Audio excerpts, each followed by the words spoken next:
Kirmani welfare foundation موڑ کنڈا کے ذریعے تمام مقابلہ حسن قرات کا انعقاد کیا گیا۔ کنٹری کالج میں ہونے والے مقابلے میں مختلف سرکاری اور نجی اسکولوں اور دینی مدارس کے 50 سے زائد طلباء نے حصہ لیا۔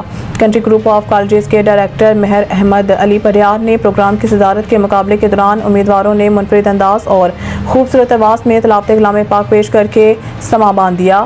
حافظ افتخار احمد، حافظ محمد بلال اور حافظ محمد زہیب نے ججز کے فرائض سر انجام دیے۔ مقابلے میں گورنمنٹ ہائر سیکنڈری اسکول موڑ کنڈا کے حافظ غلام مصطفیٰ نے پہلی، جامعہ غوثیہ تعلیم القرآن کے حافظ محمد اکرام نے دوسری، جبکہ جامعہ محمد سیفیہ کے حافظ علی حسنین نے تیسری پوزیشن حاصل کی۔ کرمانی ویلفیئر فاؤنڈیشن کی طرف سے مقابلے میں حصہ لینے والے تمام امیدواروں کو یادگاری سرٹیفکیٹس، پہلی پوزیشن پر 10,000 روپے، دوسری پوزیشن پر 7,500 روپے جبکہ تیسری پوزیشن پر 5,000 نقد انعام بھی دیا گیا۔ اس موقع پر گفتگو کرتے ہوئے فاؤنڈیشن کے چیئرمین ملک محمد ساجد، صدر وقار علی گھگ اور مہر احمد علی پریار سمیت دیگر مقررین نے کہا کہ قرآنی تعلیمات پر عمل پیرا ہو کر دنیا آخرت میں کامیابی حاصل کی جا سکتی ہے۔ مقابلہ نات کا مقصد بچوں کو تلاوت کلام کے طرف راغب کرنا اور انہیں قرآنی تعلیمات پر عمل پیرا ہونے کے پیغام دینا ہے۔